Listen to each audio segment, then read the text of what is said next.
দীর্ঘদিন পরে পঞ্চগড়ে জনসমাবেশ করছে বিএনপি। স্থানীয় সাকুয়া স্কুল মাঠে কর্মসূচি শুরু হবে বেলা ২টায়। এতে প্রধান অতিথির বক্তব্য রাখবেন দলের মহাসচিব মির্জা ফখরুল ইসলাম আলমগীর। আরও জানাতে যোগ দিচ্ছেন শাহনওয়াজ বাবলু।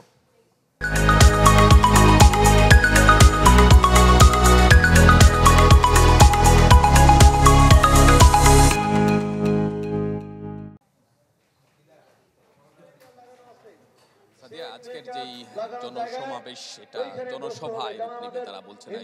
বিশেষ করে সাম্য মানবিক বাংলাদেশ বিনির্মাণে যে সম্প্রীতির বাংলাদেশ রয়েছে সেটা প্রমাণ করার জন্য, সেটা দেখানোর জন্য মূলত আজকে এই পঞ্চগড়ের সাকুয়া স্কুল মাঠে মূলত এই জনসমাবেশ অনুষ্ঠিত হবে। বিএনপি মহাসচিব মির্জা ফখরুল ইসলাম আলমগীর আজকে এই সমাবেশের এই জনসভা যেটা, সেটাতে প্রধান অতিথির ভাষণ দেবেন। এছাড়া কেন্দ্রীয় নেতারা এখানে উপস্থিত থাকবেন। আমরা আয়োজক কমিটি যারা আছেন তাদের সঙ্গে আমরা কথা বলেছি, তারা জানিয়েছেন যে কিছুক্ষণ আগে মির্জা ফখরুল ইসলাম আলমগীর যেই ঠাকুর এই পঞ্চগড়ে এসে পৌঁছানোর কথা রয়েছে, পৌঁছেছেন তিনি। কিন্তু এখন এখানে এই স্থানীয় যারা আছেন তারা আস্তে আস্তে আসছেন, এখানে লোক সমাগম হবে একটু পরে। তারা আয়োজক কমিটি যারা আছেন, বিশেষ করে এখানের যে বিএনপির কেন্দ্রীয় পল্লী উন্নয়ন বিষয়ক সম্পাদক আজাদ, উনি যেটা জানিয়েছেন যে ফরহাদ হোসেন আজাদ, তিনি বলেছেন যে আজকের যেই সম্প্রীতি জনসভা, এটা থেকে তারা একটা বার্তা দিতে চান।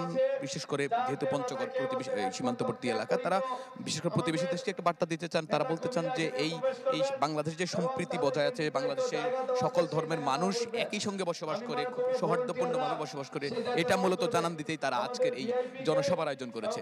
তো বিএনপি মহাসচিব এখানে আসবেন বেলা ২টার সময়।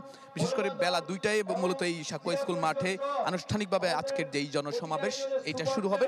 শুরু হওয়ার পরে বিএনপি মহাসচিবের বক্তব্যের মধ্য দিয়ে আজকের এই সমাবেশ শেষ হবে। কিন্তু তারা মূলত একটা বার্তা দিতে চান প্রতিবেশী দেশকে, বিশেষ করে বাংলাদেশে যে সম্প্রীতি, সাম্য, মানবিক অবস্থায় আছে সকল ধর্মের মানুষ, সেটা আবারও প্রমাণ করতে চান তারা এই পঞ্চগড় থেকে।